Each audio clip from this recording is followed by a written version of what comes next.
Welcome to another in our series of Kehillat Israel podcasts. This is a recording of Rabbi Amy Bernstein's weekly Friday morning Torah study.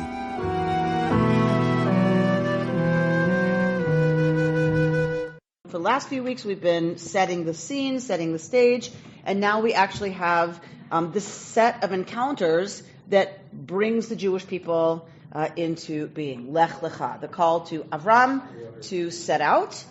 And we have, as part of this story, we're in the third year of the triennial cycle this year. We're reading the last third of every Torah portion this year. Next year, we'll read the first third of every Torah portion.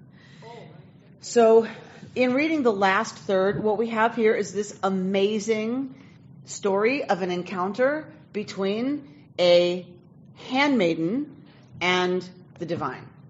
An amazing story that this parsha begins with the call to Avram, the first time the patriarch has an understanding that he's in relationship to the divine and answers the call.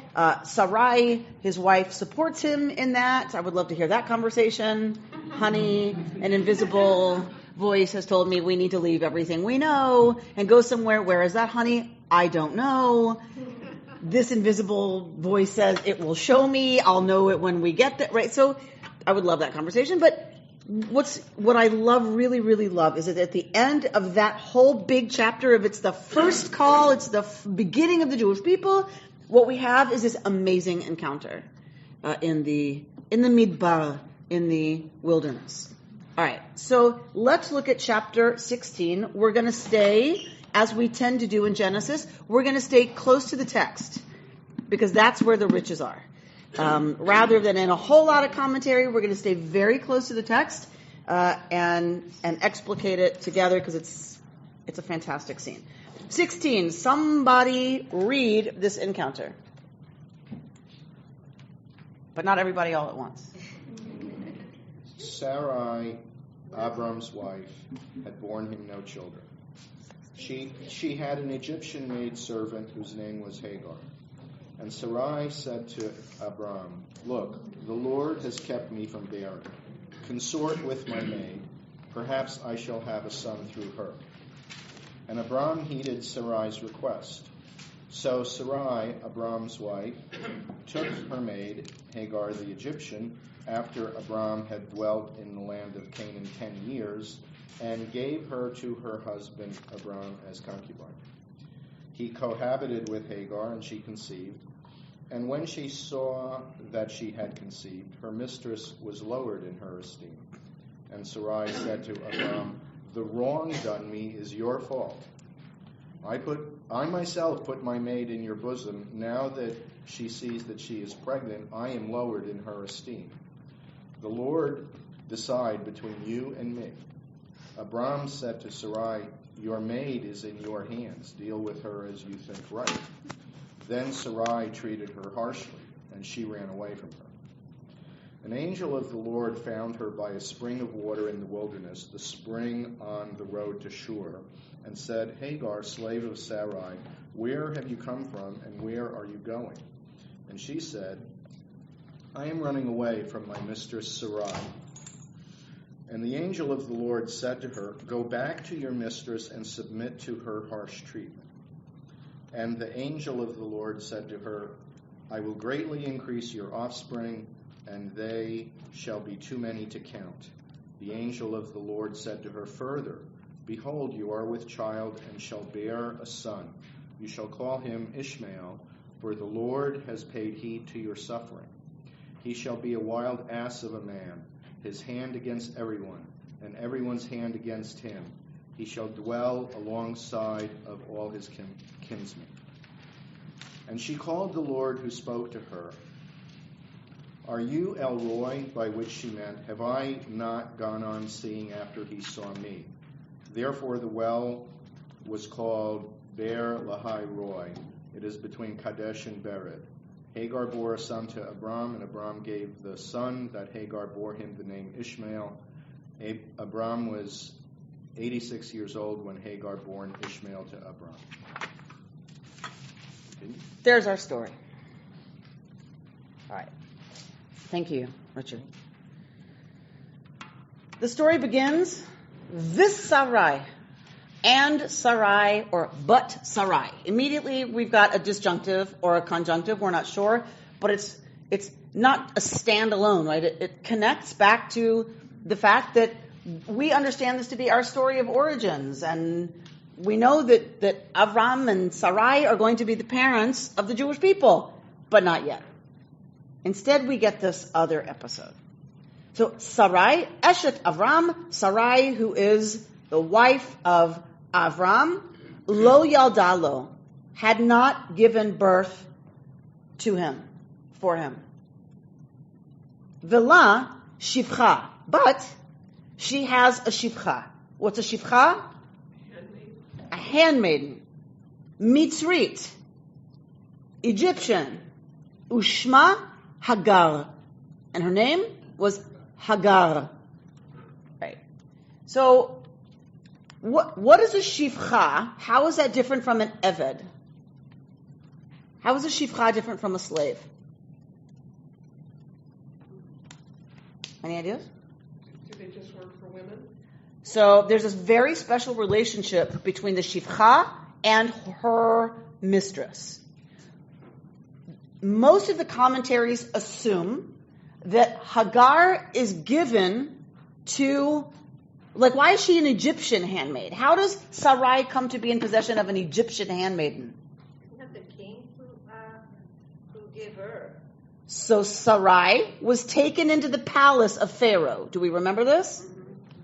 She's taken into Pharaoh's palace when Pharaoh discovers that she is in fact married, one of the sister wife narratives, when it becomes obvious that Avram has lied and Sarai is actually married, Pharaoh tries to get rid of her because he knows, like, bad things happen when you sleep with women who are off limits.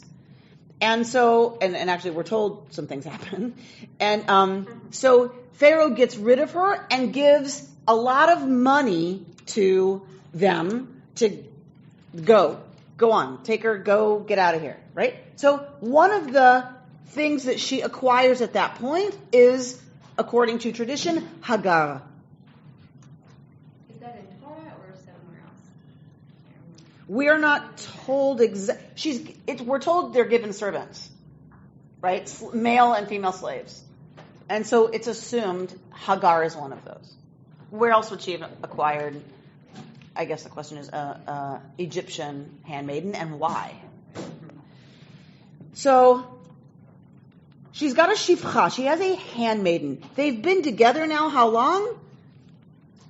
About 10 years. At least 10 years. All right.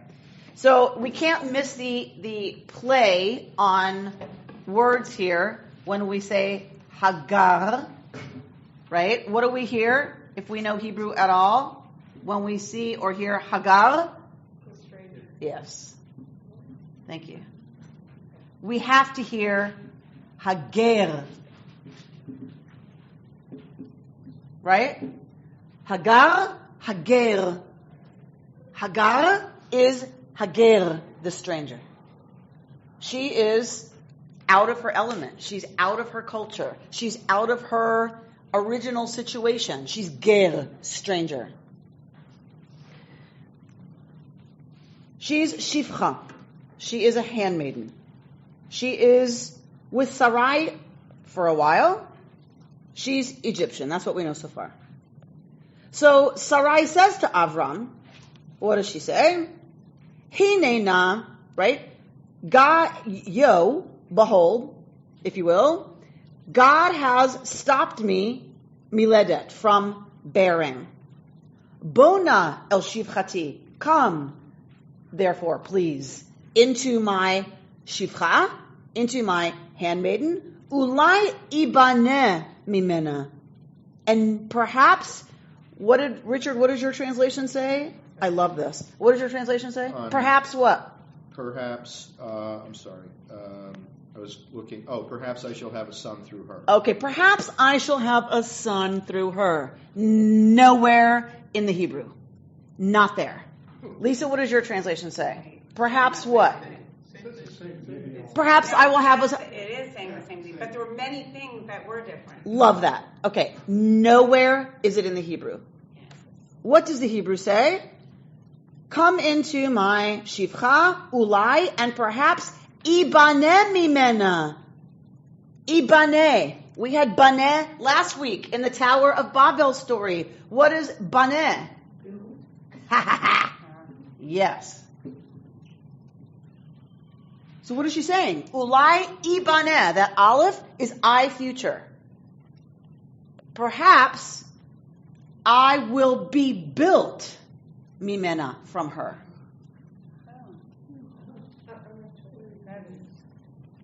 Right? Perhaps I will be built up through her. Turn out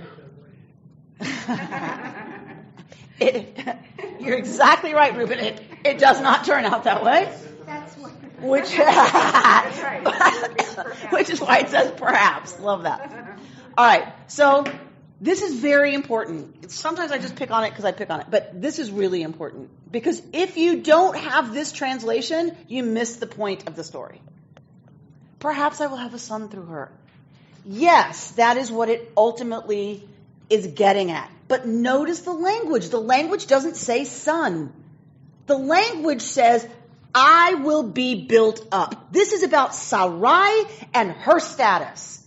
This is about Sarai and her position in the family, her position in the clan, her position in the tribe. This is not about a son.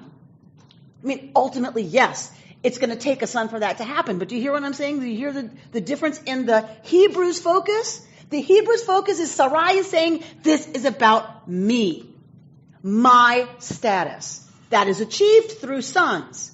But the point is Sarai being built up. So why do in both translations, is it translated that way? What do you think? Well, I think, Well, what do you think? I think it's a patriarchal kind of a... I think you're right. I think you're exactly right. But I've Correct. got the women's commentary. But it's the women's commentary. It's a good point. It's the women's Torah commentary. The text is JPS. The text is the JPS translation. Mm-hmm. So one would think that in the women's commentary, they would leave the option open, at least to say that I would have a child, which would include the possibility of a daughter through her. So this is a perfect example of the ways our story has been translated, transmitted, transmuted through patriarchy. And I'm not suggesting it's wrong. The translation's not wrong that she's looking to have a son. That's exactly how she will be built up. So it's not wrong, but it's not what it says. Do you know what I mean? It shifts the focus just enough that we miss, in some people's estimation, we miss kind of the point of the story. One of those scholars is Savina Tuval. And Savina Tuval, of blessed memory, wrote this wonderful book, Hagar the Egyptian. And it's all about these two episodes. We only have 2 episodes with Hagar. This one and chapter 21. And she says, originally, this had nothing to do with Avram. Originally, this was between 2 women who are battling for their own leadership status within the clan. Yeah, I guess in Sarai's mind, she's kind of borrowing a belly. Yes. Like what we Yes. say, just the Yes. communication wasn't clear. She's borrowing a belly. Absolutely. Not borrowing. She has complete control over the use of that womb. Complete control because Hagar is her shifcha. The women's commentary actually does capture it. Yeah. Does it somewhere? In a footnote, absolutely. Good. It's a point about the translation difference between built and it's specifically here. Yeah. Good. Translation, but it is in the You're right. Good. So the translation, right, is already said. It's the JPS translation. But to Sarah's point, that at least, and to Daniel's point, in the women's Torah commentary, they're at least going to point out the translation misses the nuance and focus of the Hebrew.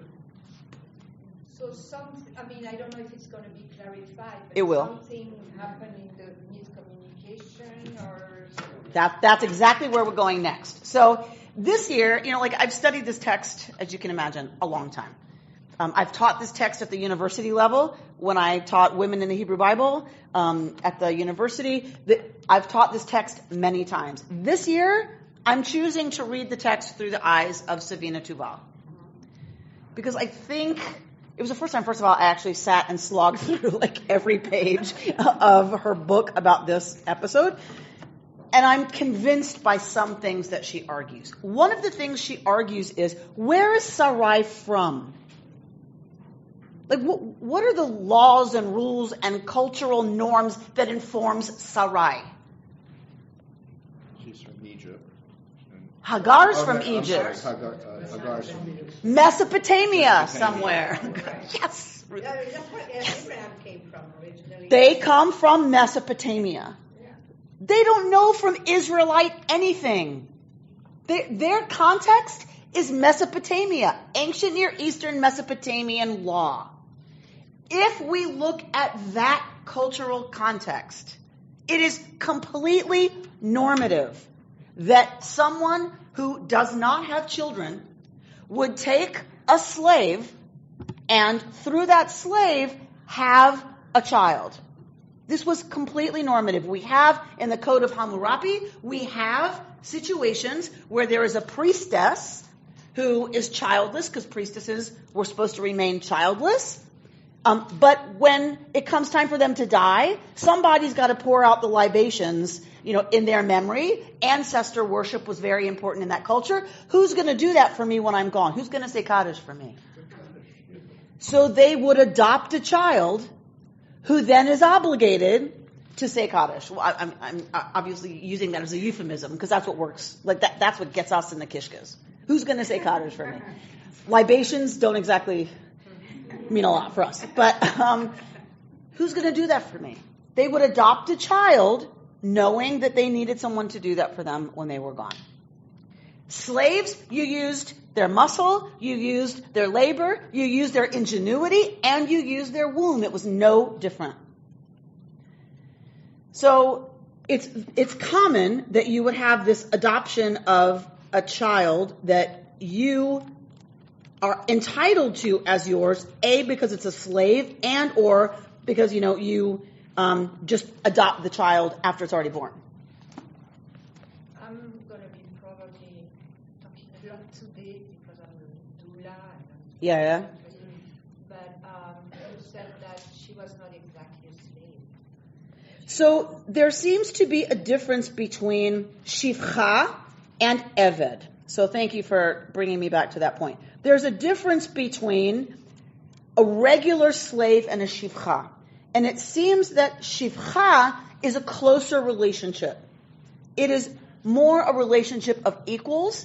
If you think about a princess would be given, a handmaiden, someone of high status, someone cultured, as a companion.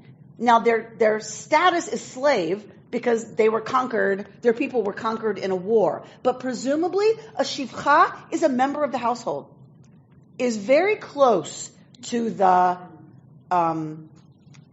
what's the boss? Thank you. Very close to the mistress. Is very much a companion. And we have no indication, not that the Bible is so interested in that, but we have no indication that there's any tension between Hagar and Sarai. None. We have no indication in 10 years that there's any problem between the two of them. She's very quick. Sarai, I'm obviously looking for a picture that I can't find. She's very quick, Sarai, to say, okay, I'm not bearing. Supposedly, we're going to be a people.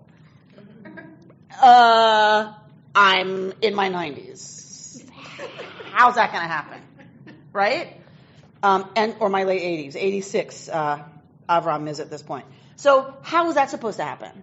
So she obviously understands that she's not going to bear a child the normal way. It is very much a part of Mesopotamian tradition to have a child a different way, and that's exactly what she suggests to Avram, which is, take my shivcha, and I will be built up through her.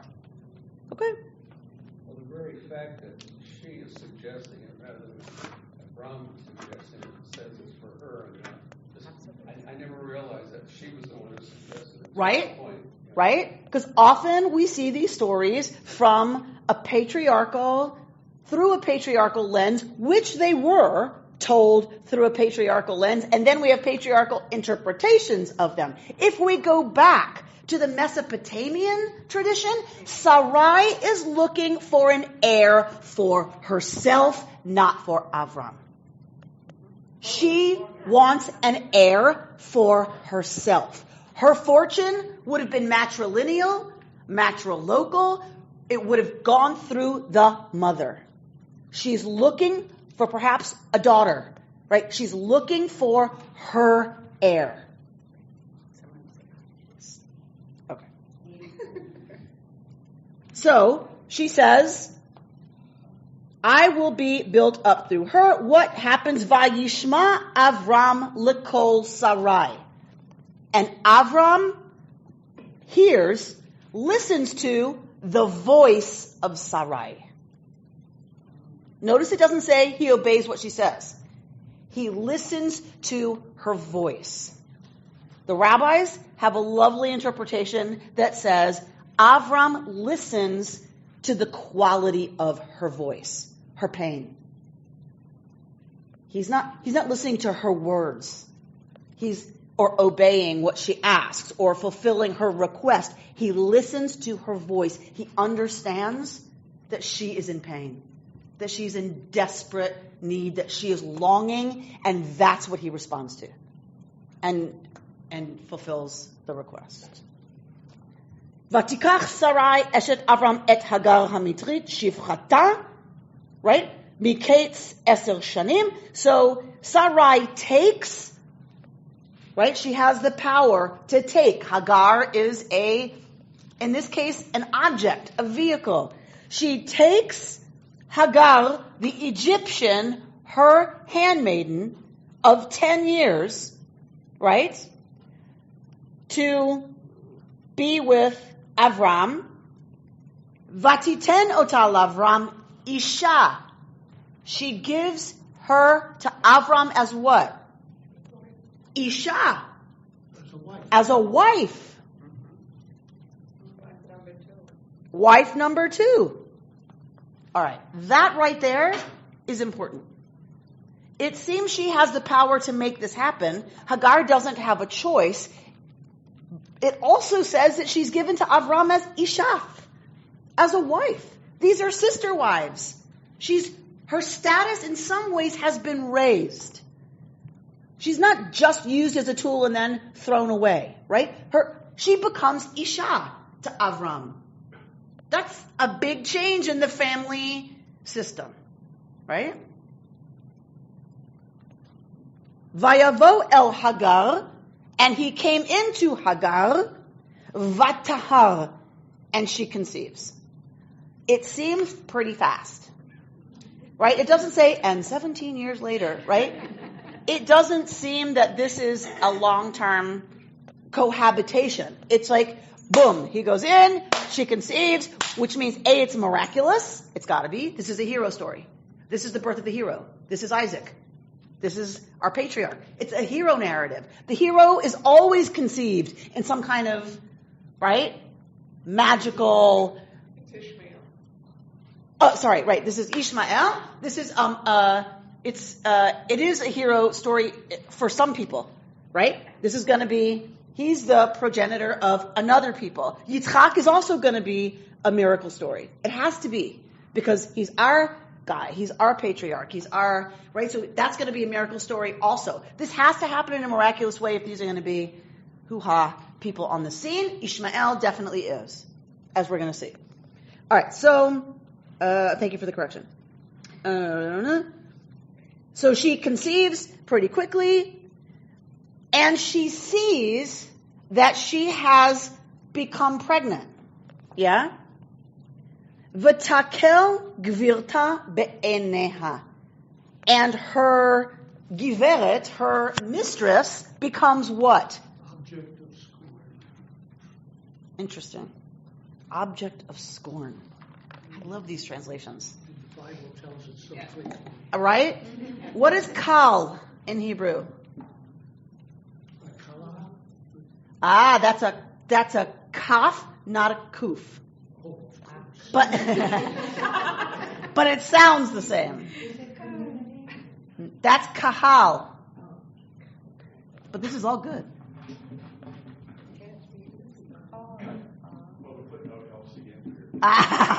He's reading ahead. So this pink envelope that I put in my coffee in Hebrew is matok v'kal. Sweet and light. Fake. Yes, it is. But it's matok v'kal. Sweet and light. So kal is easy as opposed to kasher, hard. But it's also light. So what? Remember in Jewish meditation, I talk a lot about kaved, about weight, kavod, presence. The opposite of weight, the opposite of mattering, I matter. Like, I'm solid. There's weight. Kavod, presence, honor, glory is related to weight. What's the opposite of that? Light. So does this also tie into the use of the word build, in the sense that build is like a permanent, heavy structure, and it's sort of like, well, the building is in me, it's not in you. She's supposed to be built up through this, right? And instead, once Hagar realizes she has conceived, she treats Sarai as light, as not mattering. Right? There's nothing about scorn. We can imagine that it involves scorn, or whatever other words we want to use. The Hebrew is very clear. It's as if Sarai doesn't matter. Inconsequential. And all that might mean for a servant to be treating the mistress as if she's of no consequence. We can imagine what that might look like, yes? She's sassy. She's wife number 2. A good point. Perhaps, right? Her status changed when she was given to Avram. It certainly changes in her mind, at least, once she conceives. This is like unintended consequences. Right. Right. Which is where Savina Tuval goes. She says there was an agreement between Sarai and Hagar. And something happens here, and Hagar changes the agreement, changes the rule. We don't know why. We don't know based on what, but we get a clue, don't we? We get a clue at the end of our story. Vatomer Sarai el Avram, and here's the clue. Does Sarai go beat up Hagar and say, get back into the guest quarters? She complains to her. What does she do? She goes to Avram and says, right? Chamasi alecha. What's Hamas? The eyebrows go up. What's Hamas? Worse. Worse. Violence. Hamas is named what it's named. They named themselves. Yes, that's right. The terrorist group Hamas named themselves Hamas. Hamas means violence, chaos. Where's the last time we saw Hamas? We saw that recently in this book. What happened as a result of Hamas last time? The flood. The earth was filled with so much Hamas that God destroys the world. Sarai turns to Avram and says, Chamasi alecha. The violence that has been done to me is on you. Yikes.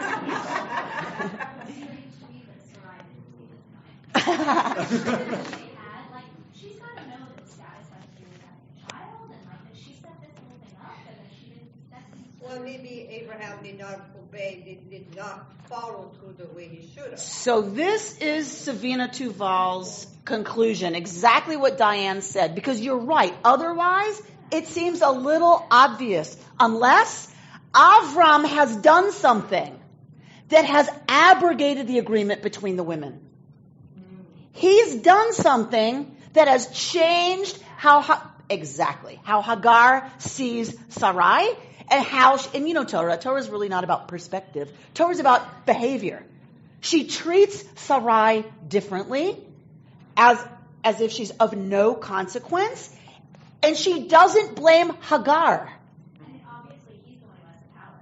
So if he's the one who has the power, he's done something to give that to Hagar. That is the theory. Right. That is the theory of people like Savina Tuval, who say this is not about two women fighting. This is about he has stepped in between a situation that these women had worked out, and has changed the dynamic in a way that Sarai is furious, not with Hagar. She's furious with Avram. The dynamic has changed because Sarai sees that Avram likes her. That is exactly one of the operating theories, is he does something that upsets the situation in terms of what they had agreed to. He's too interested. Well, he's interested, he likes her because she's giving him a child. He's in there kissing her belly. Rubbing her feet as they're small and kissing her belly. Exactly. Right? All right. Chamasi alecha.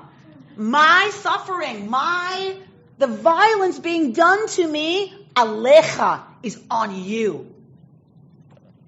Anochi natati shivchati. I gave you my shivcha. I gave you my shivcha.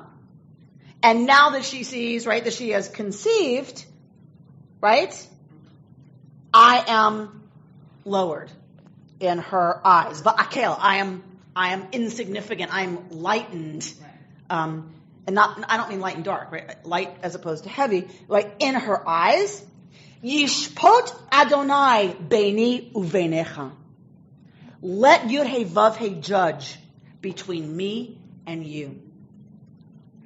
Savina Tuval says, when you're going to call in the deity, first of all, big time, right? You're calling in the God who witnessed the agreement. And she says, don't read between me and you, Avram, that Sarai, this is all from vowels. How do we know who Sarai is talking to? Let God judge between you and me?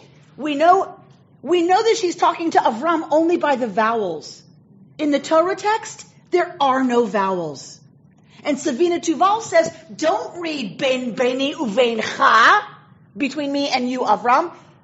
Beini uveinech. Let God, Yud He Vav He, she turns to Hagar and says, let God judge between me and you. Meaning the deity witnessed our deal, witnessed our agreement. You've broken that agreement because of something that guy did, right? And she's clearly letting Avram know who she thinks is to blame for that, and it's not Hagar. But she calls in the deity to say, all right, we now have a problem. We now have a situation. She's mad at Avram and she's let him know it, and that it's his fault. She's not blaming Hagar. She calls in the deity to say, now we're going to have to figure this out. I believe God's on my side because we had an agreement. Let Yud He Vav He judge between us. So they're all three in the room. She tells him, this is your fault. It's your fault, and then turns to her and says, let God judge. Correct. That is Savina Tuval's reading. I absolutely think it is absolutely possible. If you don't have vowels in the text, in some ways it makes sense that she turns to Hagar to say, now we're calling in Yud He Vav He to judge between us. Because how is God going to judge between Sarai and Avram? Like, what does that look like? It doesn't make a lot of sense. It makes some sense because she said, what's happened to me is your fault. Let God judge between you and me. But what does that look like? What does that mean? I don't know. It seems to make a little bit more sense that she would turn to Hagar and say, we're going to call in the God before whom we swore and let that God decide. Vayomer Avram el Sarai. And what does Avram say to Sarai? Take care of yourself. He throws up his hands and says, whatever you want, go ahead and do it. That sounds very familiar. It sounds very familiar, some people say. Whatever. So it's your shivcha. She's in your hands. Do with her what you will. You, whatever you want, dear. Right? Just keep me out of it and keep me safe from both of y'all. Right? And keep God out of it, please. Right? So, I'm just like, whatever. Do with her as you see fit, is exactly what he says to her. Right? Asela hatov be'enech. Do what is good to her in your eyes. And he doesn't take any responsibility that he may have done something that he needs to change. Shocking though it is, he takes no responsibility for having done anything. Notice he doesn't argue with Sarai. Right? He doesn't say she's wrong. This was your idea. That is true. It was her idea. That's right. He was. So this is another place people like the scholars like Savina and Tubal say it's an indication that in fact he did something because he doesn't even argue. Like he says, okay, I get it. Do what you want. I have messed up. Possibly. Like, we're just always putting these things in parentheses because the Torah text is very terse. But one could imagine he's like, now that I think about it, the pearl earrings, probably not a good idea. Right? The couple's massage by the sea, probably not a good idea. And so we get now that Sarai's to do whatever she wants with Hagar, and she afflicts Hagar, who flees from her presence. There's a note in the Red Book that makes me think that there's also something going on about does the primacy of Mesopotamian law continue, or do we go to a newer relationship in status between individuals? Because there's a note on 87 that says the laws of Hammurabi deal with the problem of the female slave concubine who bears children and claims equality with her mistress. They prescribe that the insolent concubine be reduced to slave status and again bear the slave mark. If she's not born a child to the master, according to the Code of Hammurabi, she can be sold for that. If she's already born a child, and in this case, if she's pregnant with the child, she cannot be sold. But she will be, the slave status will be reinforced. Right. In our case, to your question, we don't know because she flees. And she's going to flee again in 21. And she's not going to go back. At the end of 21, she doesn't go back. Mm-hmm. Okay.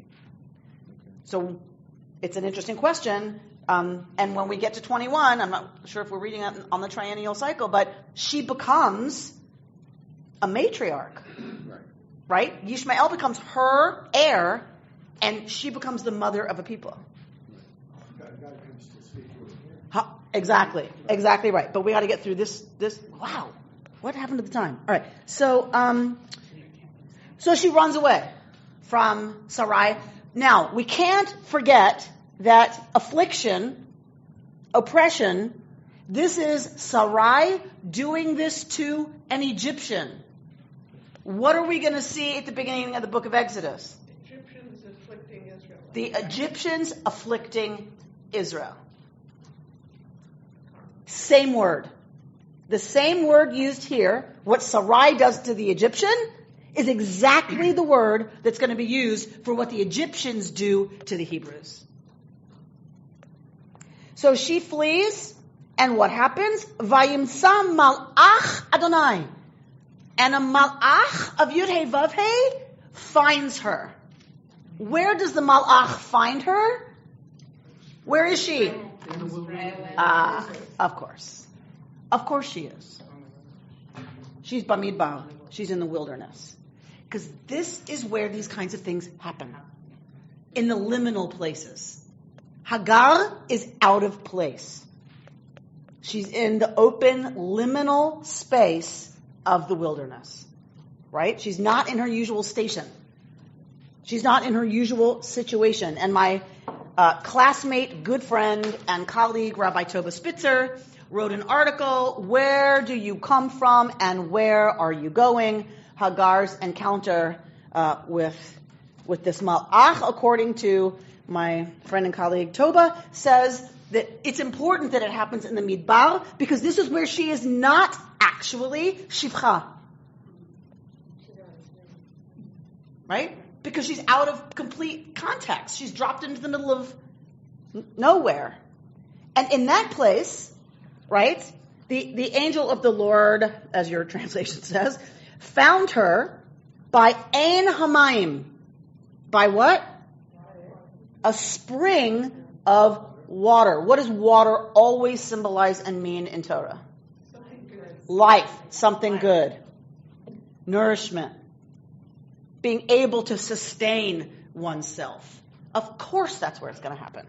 Right? And it's on the way to Shur. Okay. Vayomer Hagar Shivchat Sarai, and Hagar, the Shivcha of Sarai, says, and the slave says to her, right? Hagar, Shivchat Sarai. Hagar, handmaiden of Sarai. Where have you come from and where are you going?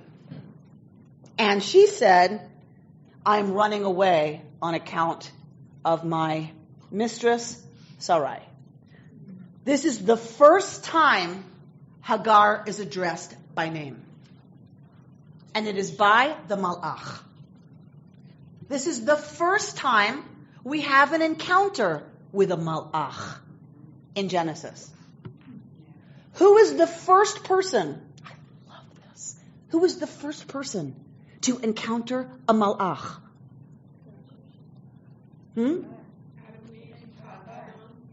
Hagar. And who is she? An Egyptian slave. In our story, is the first one to have contact with a malach. Wait a minute, doesn't Jacob dream? Jacob isn't born yet. What about Noah? Doesn't encounter a malach. Adam and Eve in the Garden of Eden. They do not encounter a malach. The guardians. They do not encounter the malach. We are told a guardian is put there. They do not have a conversation or an encounter with the malach. How do you say serpent? Nachash. Is that usable as a verb or as an adjective? No. And it's a Mesopotamian symbol. It's very common. You have to have a nachash. So what do you make of that? Thank you. What do I make of that? How crazy is it that our foundational narrative has the first encounter with an angel of Adonai be an Egyptian slave woman? The lowest of the lowest of the low. She's pregnant. She's a fugitive. She's of the enemy. Egypt was the enemy of Israel. Unmarried or unmarried, or at least out of her husband's home, right? You don't do that in the ancient world. You don't leave home pregnant. It's bad enough now. Think about it. What is the worst situation any female in this room can think of? Right? Pregnant with nobody to take care of you and the child. Back then, you were toast. You were absolutely the most vulnerable of the vulnerable of the vulnerable. She's a daughter of the enemy, and the lowest status you can be in the ancient, one of the lowest statuses you can be in the ancient world. This is the first encounter with the Malach in our own narrative. So I haven't read it, but I'm extrapolating that that's a really wonderful thing as far as Judaism, what was Judaism back then, that who should adhere to but the lowest and the stranger, and that we should embrace and be kind. So to Daniel's question, that's exactly part of what it means for me, right? Is that we can't overlook anybody, ever. Not the enemy, not the people that we think we can treat however we want to. Nobody, because each of them is addressed by the divine in their own way and have their own story. And the Malach doesn't call her slave first. He calls her Hagar first. Then her status. Where have you come from and where are you going? This is a question that gets asked a lot in Genesis. Right? God calls in the garden, Ayeka. Where are you? Like we've said, does God not have GPS? Why does the Malach ask her, where do you come from and where are you going? The Malach knows very well where she comes from. What's the Malach asking? Does she know? Does she know? What do you think, Hagar? Or is another way of putting it, I mean, it's similar to the questions that are asked in the garden, and after leaving the garden, it's like, where are you and where did you come from and where are you going, are both ways of asking, where are you supposed to be? So Toba Spitzer, my colleague, suggests the first question is, where are you supposed to be? Where have you come from is, where are you supposed to be? Where are you going? Where are you going is a completely new question. It's a completely new idea. Like, what do you think you're doing, basically? What's What's your plan? your plan? What do you think you're doing? Because generally, slaves don't get to decide that. They go where they're told. They do what they're told. The Malach is suggesting to Hagar, you have agency. Where are you going suggests she has a choice. That's never been an option. It's also respectful of her. Very respectful. But it follows immediately with telling her what to do. Okay, so we're going to go there. So I don't know why. So Laura's like, so I don't understand why everyone's making such a big deal about she gets to decide where she's going. And he calls her a slave, and it's not God talking to her, it's God, underling. There's a difference between God talking to Noah and God talking to Adam and Eve, and then God sends an emissary. Right? Sends the undersecretary of state. But not enough to make a direct call. This isn't my person. This is someone I want to take care of. It's a little different. Okay. So, there's two ways, obviously, to read this story. Phyllis Tribble, in her book Texts of Terror, reads it exactly like that and like that. She's a subordinate. She doesn't get a direct vision from God or a direct communication. She gets a message through a messenger. And she's bossed around and told what to do and to go back and submit to affliction and oppression. This is horrifying. And So his son will be in permanent opposition. in Texts of Terror, that is exactly how Phyllis Tribble reads this. Toba Spitzer says she has missed the nuance. Let's look at the nuance. We're going to pretend my way's the way to read it today. But because I just want to lift up the nuance, because I think we do miss it when we just go, okay, what happens if she has to go back? But let's pay close attention to the nuance. I don't want us to feel too great about ourselves if we don't have the, Totally. So, Hagar, right? She is called Shivcha, right, of Sarai, right? And that she says she's running away on account of Sarai, her mistress. And what does the Malach say? Go back. Shuvi, return to your mistress. Right? Vehit ani tachat yadeha. And submit yourself to affliction under her hands. All right, what's the nuance that Phyllis Tribble misses? Anybody get it? There's some sort of element of choice in this. Correct. This form of the verb is hitpa'el. It's reflexive, right? We all know reflexive verbs, to dress oneself, right? In Hebrew, it's like in French, like je me broche. I brush my hair. It's a reflexive verb. It's hard in English. We don't really have them in English. But this is a reflexive verb in Hebrew, meaning it is Hagar's choice to listen to the Malach or not. The Malach doesn't pick her up and deliver her to Sarai's door. The Malach says, go back and choose to stay in that situation, right? And what does she say? And the Malach goes on, Vayomer la Malach Adonai. Exactly, and here's why. I will greatly increase your offspring, and they shall be too numerous to count.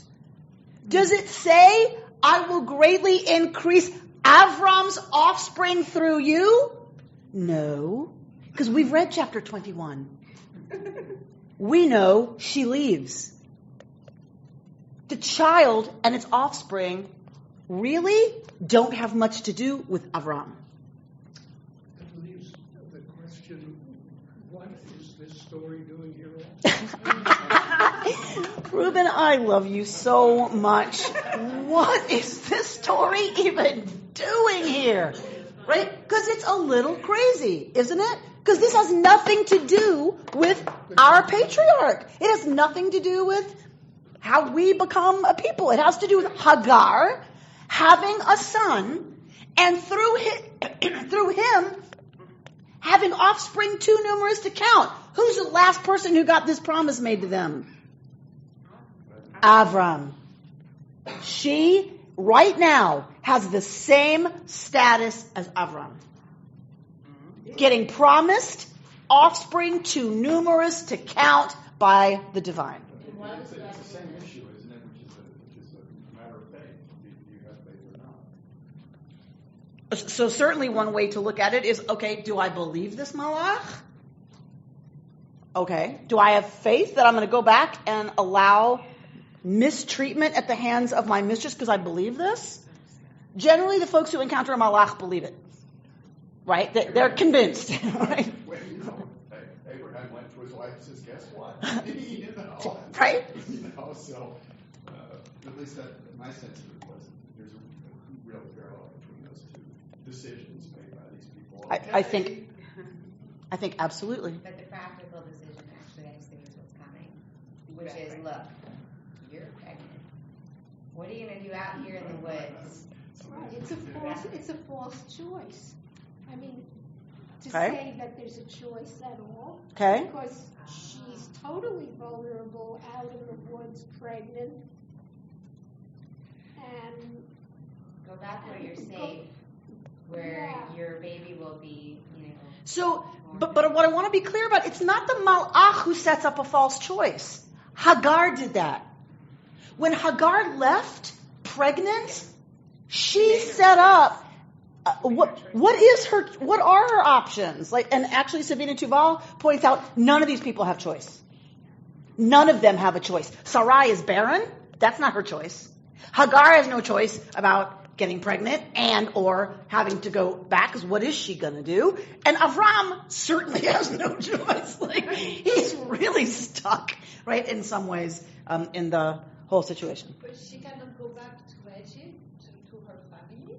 Presumably not. She's been sold as a slave. She's now pregnant with an enemy baby? Presumably, no. She can't go back to Egypt. I mean, maybe she could. Maybe that's one of the things she's thinking is she's going to go back home. Okay, possibly. Well, if I look at it as a mythical story, I look at it in a way that we have to be aware and mindful of our own slavery. 100%. Slavery. 100%. That's what this is about. Okay. It's also about where we are with the children of Hagar today. So, Reuven, that is an answer to your question. Why is this story here at all? Remember, a lot of the Genesis narratives are here to explain what is and how it got to be that way. Israel already was having trouble with the Ishmaelites. They're cousins, but they're already having trouble with the Ishmaelites, and this story comes to explain why. So a lot of these stories get here because you're already at war with those guys. Why? Because my ancestor and their ancestor had a fight, right? That's often how mythic history works. So that's one answer. Sarah's just given one answer to possibly why this story is here. But what's important, I think, also to remember, and because we're still in the situation today, you're exactly right, Sarah. What's important to me about the story is, and there are half brothers. This story doesn't say they are alien animals. This story says they are children of Avram. They are our half siblings. And that is a really, really important part of the story that too often I think we forget. Is that it's here to say we're related. And sometimes the people you fight the worst with are the people you're related to, and you're fighting over what you perceive to be a scarcity of land, of resources, of power, of whatever mommy's love, God's love, whatever it is, there's a scarcity of, you don't beat on anybody as hard as you do your siblings. And that's an important part of the narrative that we too quickly and too easily read over and want to, say they're so different. They're fundamentally different than we are. Because that's easier, isn't it? It's way easier to make war on somebody who's fundamentally different than you are. But our own story is they are family. Not that it makes it easy, not that it makes it pretty, not that it's okay.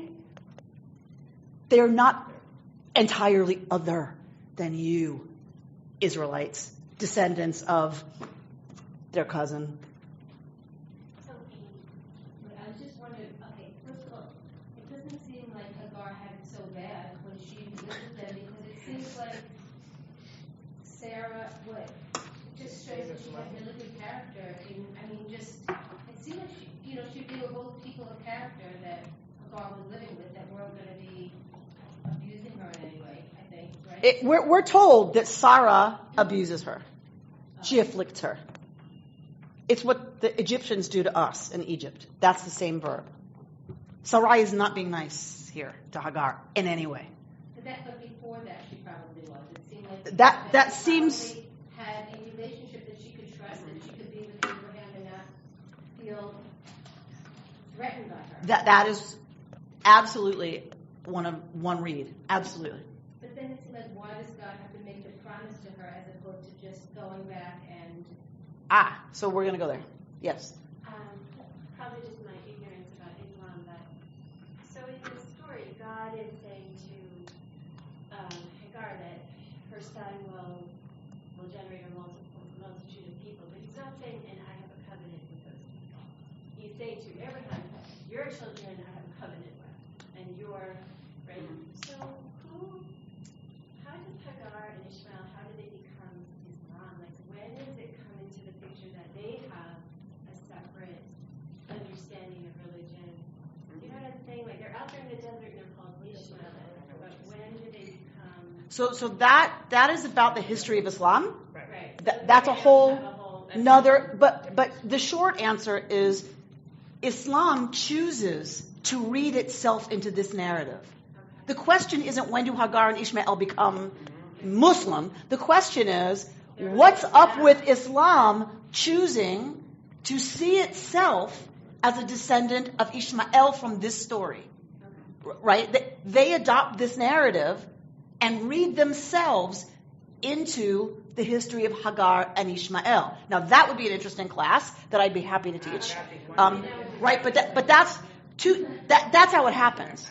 Right? Islam comes much later and reads themselves into this. The Israelites are my people. They think that they were God's people too. Correct. It just isn't expressly stated that way, but Because this is our story. Right? They have a different story. Ishmael's the one offered up on Mount Moriah in their story, not Isaac. Okay. Right? So there's a different story.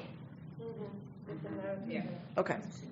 All right. So the angel of God says to her, Hine hara, you are with child, and you will bear a son, and you will name him Ishmael.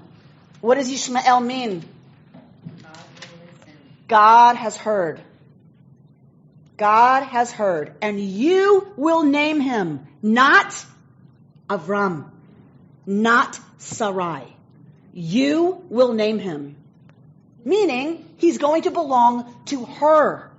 What was the agreement? Exactly. The agreement was, it was going to build up Sarai. It's going to be Sarai's heir, Sarai's son. The Malach is saying, go back. You choose. If you go back and submit to Sarai's treatment, you will have a son. You will name him. He will be as the multitudes of... I'm making the same promise to you that's been made to Avram. You decide. God has paid attention to your suffering. God has heard. He's going to be, right, as we're told, a wild ass of a man. So we see that as terrible. I'm not sure that it is. I'm not sure that it is. If you are in the wilderness, right, who survives in the wilderness? The wild ass. Right? That's who makes it. That's who's sturdy. That's who, right, who can, right. And he's going to be at war. He's going to be struggling. Okay? We're clear about that. There's going to be a lot going on for him. I'm only rushing because I know we're out of time. But he's talking about in opposition. Right. So he's going to be mercenaries. Okay. Yeah. Okay. Vatikra Shem Adonai. What happens here? She calls Adonai, who spoke to her. So she clearly understands this as an encounter with Yud-Heh Vav-Heh. Not just a malach. She understands this to be an encounter with Yud-Heh Vav-Heh itself. She calls the name of Yud-Heh Vav-Heh who spoke to her. So she's identifying who spoke to her is not a malach. It's Yud-Heh Vav-Heh itself. What does she call that deity? What does she call that being? Somebody read me your translation. That is not a translation. That's the Hebrew. read me the translation. Pass there, El Roi, because what? Have I not gone unseen after he saw me? Read it one more time slowly, Richard. Okay. Have I not gone unseen after he saw me? The Hebrew is torturous. The Hebrew is absolutely tangled. This is totally different. It's totally What does yours say, Reuben? It says, one who looks upon me. Well, even here, I have seen the back of the one who looks upon me. I wish I had 7 translations for us to read, because it's really not very translatable. So I'm going to give you the closest guess I can, right? She calls this El Roi. What is Roi? Sees me, possibly, because the E, that Yud on the end could be me. It's something about seeing for sure, right? The Resh and the Aleph tell us It's something about seeing. Sees me. Okay. God who sees me. She names it that. Why? Ki amra. For she says, here's her quote, Hagam halom ra'iti acharei ro'i. It's just tortured. Hagam. Have not also halom gone on ra'iti. I saw acharei after ro'i. I was seen. Or it saw me. Right? So, Laura, your point is absolutely well taken. Whenever you have a malach, it's God, it's a fire, it's a bush, it's a voice, it's right. It's all really confusing. It's all really a mess. The language is a mess because on some level this is ineffable.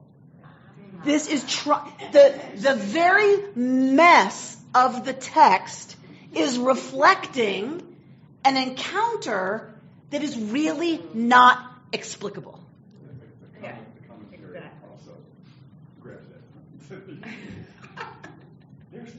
You're saying that's not an original thought on my part? Is that what you're saying? But is she also saying that she can't believe that she's still alive? She's somebody who perhaps believes that if you actually have an encounter with the divine, you get zapped. And wait, God saw me and I'm still going on seeing? It's kind of weird. Absolutely, this seems to be part of what she's getting at. I have encountered this and am still here to see. Like that it's a miraculous thing that she has survived the encounter. Does definitely seem to be part of this.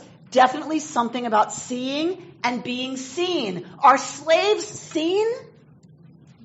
Not necessarily. And if they're seen, what are they seen as? Objects. Hagar seems to be saying something about being recognized as a person. That the divine sees her as Hagar, not just as Shifcha. So this means that Hagar is really the one who created Islam.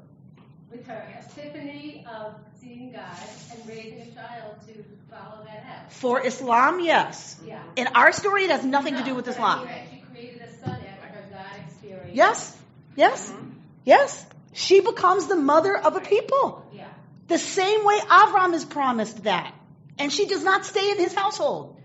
She becomes the mother of a people. She names him. She, as we're going to learn in chapter 21, finds a bride for him. She becomes a matriarch in this episode. And the choice, Laura, is that what you want? If you go back, you will become the mother of a people. So, I totally hear she has no choice. And the Malach seems to suggest, and you don't have to. Okay? So we're going to hold both of those. And what I want to leave us with is this is the first encounter with a Malach by an Egyptian Shifcha.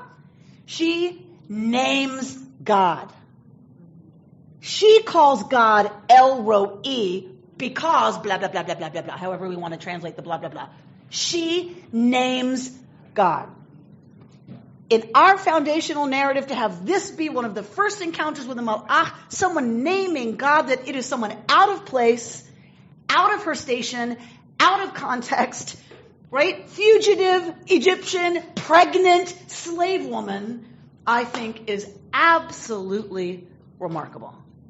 Absolutely remarkable. I'm going to give you the thoughts of my colleague Tova Spitzer on both this and chapter 21, the first two encounters. And she says, in being seen and named, Hagar achieves her own power to see and to name.